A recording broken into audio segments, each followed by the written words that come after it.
ओम नमः शिवाय। शिव महापुराण रुद्र संहिता सृष्टिखंड अध्याय 1। मुनिओए सूत पुराणीजीने पूछेल प्रश्न। ऋषिओए કહ્યું, હે સૂતજી, અમે આપના મુખે સારી રીતે વિદ્વેશ્વર સંહિતાનું શ્રવણ કર્યું, તેને સાંભળતા અમે હર્ષ અને આનંદ પ્રાપ્ત કર્યો।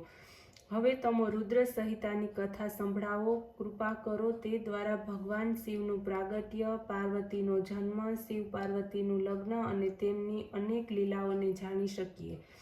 ઋષિઓના વચન સાંભળીને શ્રી સૂત પુરાણીજી બોલ્યા, હે મહર્ષિઓ, આપ લોકોની ભક્તિ ઘણી છે। ભગવાન શિવ પ્રત્યેની તમારી ભક્તિ જોઈ હું ખરેખર રાજી થયો છું। આપનો પ્રશ્ન ઉત્તમ છે। ભક્તિ ભાવનાથી પ્રેરિત આપના પ્રશ્નો ઉત્તમ છે। ભક્તિ ભાવનાથી પ્રેરિત આપના પ્રશ્નોની પ્રશંસા કેવી રીતે થાય? તે ગંગાજળના સમાન નિર્મળ તથા પુણ્યયુક્ત છે। તેને કરનારા, કહેનારા, પૂછનારા ત્રણેયનું કલ્યાણ થાય છે। હે ઋષિઓ, હું આપની ઈચ્છા જાણીને તેની પૂર્તિ કરવાને માટે ભગવાન શિવની મંગલદાયક કથા સંભળાવું છું। આપ ધ્યાનથી તે સાંભળો। હે મુનિરાજ, આપ મને જે પ્રમાણે પ્રશ્ન કર્યો તે જ રીતે જ્યારે નારદજીએ બ્રહ્માજીની પાસે જવાનો આદેશ આપ્યો ત્યારે નારદજી બ્રહ્માની પાસે ગયા, શિવકથા સાંભળવાનો મનોરથ પ્રગટ કર્યો। નારદજીના વચનો સાંભળીને ભગવાન બ્રહ્મા દેવાધિદેવ સદાશિવની ભક્તિમાં લીન બની ગયા। ત્યારે તેમણે પ્રસન્ન થઈને શિવ કથાનું વર્ણન કરવાનો પ્રારંભ કર્યો। આટલી વાત સાંભળતા જ ઋષિઓએ કહ્યું, હે સૂતજી, આપ કૃપા કરીને નારદજી અને બ્રહ્માજીના સંવાદને સંક્ષેપમાં ન કહેશો, વિસ્તારથી અમોને તે સંવાદ સંભળાવો। આપના વચનોથી અમને આનંદ પ્રાપ્ત થાય છે। વિસ્તારથી તે કથા સાંભળવાની અમને ઈચ્છા છે। અધ્યાય 2। નારદનું તપ। સૂત પુરાણીજી બોલ્યા, એક સમયે બ્રહ્માના પુત્ર મુનિશ્રેષ્ઠ નારદજી તપ કરવાની ઈચ્છાથી હિમાલય પર્વતની મનોહર ગુફામાં ગયા। મુનિ નારદે ત્યાં રહી આસન માંડી તપ કર્યું। શુદ્ધ મન વડે મૌન રહી આસન માંડી ત્યાં પ્રાણાયામ કરતા હતા। મુનિને જ્યારે પૂર્ણ સમાધિ લાગી ત્યારે હું બ્રહ્મ સ્વરૂપ છું, આ રીતે આત્મ સાક્ષાત્કાર વાળું જ્ઞાન થયું। તપમાં વિઘ્ન કરવાની ઈચ્છા ઇન્દ્રે કરી।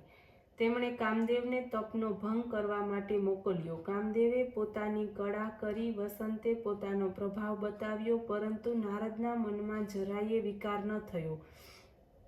શિવજીના અનુગ્રહને લીધે આખરે ઇન્દ્રના ગર્વનો નાશ થયો।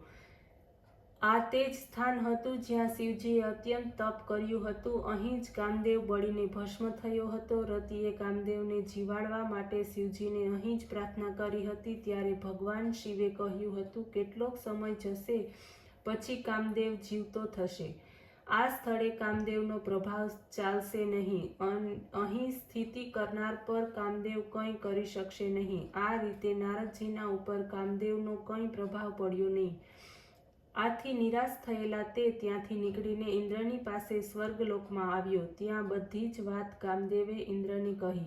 ઇન્દ્રએ વિસ્મય થયો। તેમણે નારદની પ્રશંસા કરી। શિવના અનુગ્રહથી નારદ મુનિ ત્યાં ઘણા વર્ષો સુધી રહ્યા, તપ કર્યું, પછી પોતાની તપસ્યા પૂર્ણ થઈ છે તેમ જાણી તેમાંથી વિરમ્યા।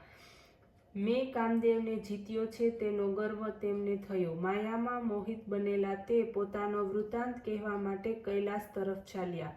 શિવજીને પ્રણામ કર્યા, પોતાનો સર્વ વૃત્તાંત તેમને સંભળાવ્યો। તે પોતાને મહાત્મા માનવા લાગ્યા। આ સાંભળી ભગવાનની માયાથી મોહવાળા થઈ ભ્રષ્ટ ચિત્તવાળા થયેલા નારદને ભગવાન શિવજીએ કહ્યું, હે નારદ, તમે મને જે કહ્યું તે તમારે નારાયણની આગળ ન કહેવું। જો તે પૂછે છતાં તેમને આ વાત કરશો નહીં। તમે વિષ્ણુ ભક્ત છો, વિષ્ણુના ભક્તો મને અનુસરનારા હોય છે। તમે વહાલા છો તેથી હું તમને કહું છું। માયામાં મોહિત થયેલા તેમણે આ વાત માની।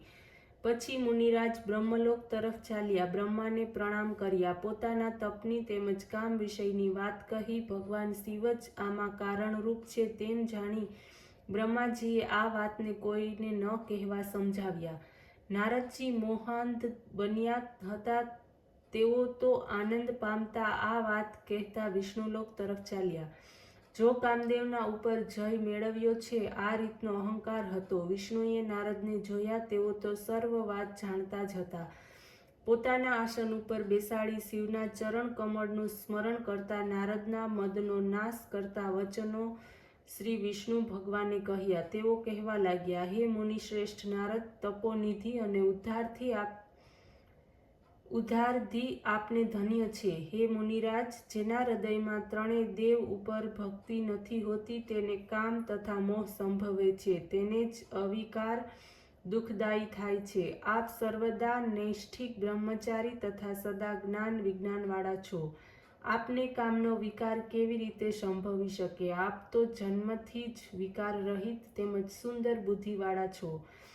આ રીતના વિષ્ણુના વચનો સાંભળી મનમાં અત્યંત ગર્વિત થતા નારદ મુનિ હસ્યા. ભગવાનને આ પ્રમાણે કહેવા લાગ્યા કે હે ભગવાન, આપની મારા પર ખરેખર કૃપા હોય તો કામદેવ શું કરવાનો છે? આ રીતે કહી નારાયણને પ્રણામ કરી મુનિ યથેચ્છા સ્થાન તરફ જવાને માટે નીકળ્યા. ઓમ નમઃ શિવાય.